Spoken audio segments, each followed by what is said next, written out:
morning, everyone. Here we present to you New York Times news. So it is 12:40 p.m. 1975, the 27th of May. So today we will be interviewing the famous, legendary soldier Billy Pilgrim, a soldier that has fought in the devastating Dresden War. He has experienced the trauma of war, but he is one of the only survivors of this war. He has been critically damaged by this war, but today he is still surviving here with us, and today we are going to be speaking to this legendary man. Welcome to you, Mr. Billy Pilgrim.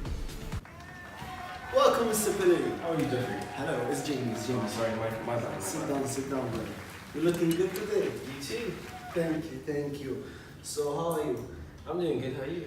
I'm good, thank you. So I like to ask you about this alien stuff you've been witnessing. So I heard a while ago that you were on this news or radio station in New York. Yep. And I heard that you spoke to them about this 12 alien stuff that you've been seeing. Chopping door. Yeah, that one. So I heard that you were kicked out of the news station and they laughed at you and they didn't believe you. And I found it really interesting. It caught my attention. And I think it's something that the whole world should know about. So can you please give us an insight about what you saw? So, considering the factors of me going through war and how most soldiers after the war experience this thing known as PTSD, which is post-traumatic stress disorder. Thank you. And so, I could understand why people would not believe me, but fuck the people that try to make a mockery out of me. Before you continue, we're on live TV show, so if you can please watch your language. My bad, Jamie. That's fine. So, back to the Tralfamadorian stuff. Yes. So, So can you explain to me what these Tralfamadorian things are? So basically these creatures are green-like aliens and they abducted me and took me to Abducted you? Yes, they did. They abducted me and took me to their planet, Tralfamador. And on this planet they put me in a zoo. The zoo? And they stripped me of my clothes. Ooh. And they got this porn star so I can have sex with her. That And sounds so- a bit odd. I mean, they are really horny creatures. So, So what did they do to you? I mean, they made me. They gave me a new perspective about time and So can you tell me free will. So can you tell me what they believe in or what's the purpose of them?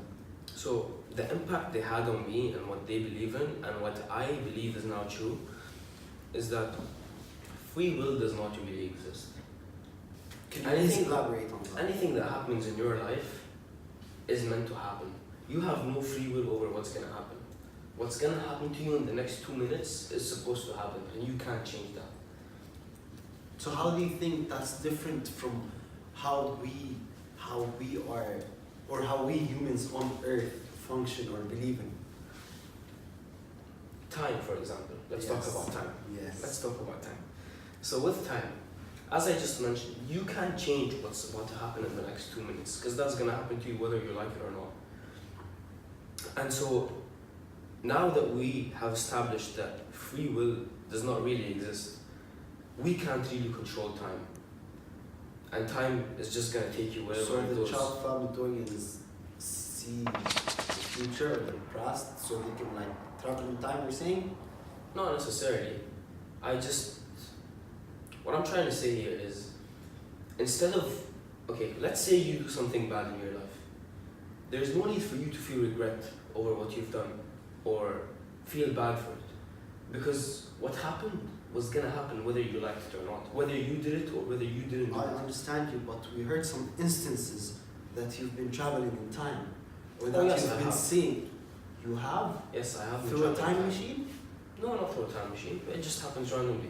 So we heard about this instance that you were getting on a plane with your fellow soldiers and you know it was going to crash, but you decided not to say anything and it did crash and you were one of the only survivors and Yes, you knew it was yes, going to yes. happen, but you didn't say anything and that caused for many people to die and you could have stopped that. And you see, this is what I was just talking about. People may think that's my fault, but whether I was on that plane or not, let's say I did decide to tell these people that the plane was gonna crash. Don't you think they would say what they're saying right now? That they would say I'm crazy and that I can't know what's gonna happen? You have a point, Mr. Billy. So that's what I'm saying. It's like, So you are unstuck in time. finally someone that understands me.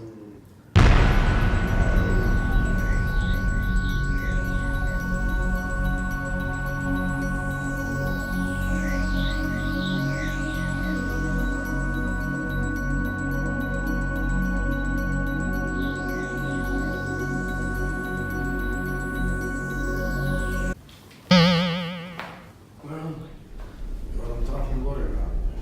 What? Come here. Who are you, man? I'm tough. You're in my land now. Why are you laughing? You think this is a joke? Am I dreaming or what? Do you think this is a joke? Is this the end of the world? This is not the end of the world. I do know what the end of the world is, but this is not it. Why are you hitting me, man? Come with me. Come with me. This is not the end of the world. It's near. What's happening now? You're in Taj Madorian land, and the end is near. It's coming. I know how it's going to end. How's it going to end? Why can't you stop it since you know how it's going to I end? could stop it, but why would I stop it? What would that change? It's all going to end at the end of the day. There's no purpose to life. Life is all a delusion. We're all unstuck in time. Listen, Don't do this to me, please. listen, Don't do this to me. listen. You don't understand? You're living in a delusion. Life doesn't exist. Life does not exist. There's no purpose to life. Do you understand that? Do you understand that? Yes, yes, I... Do you?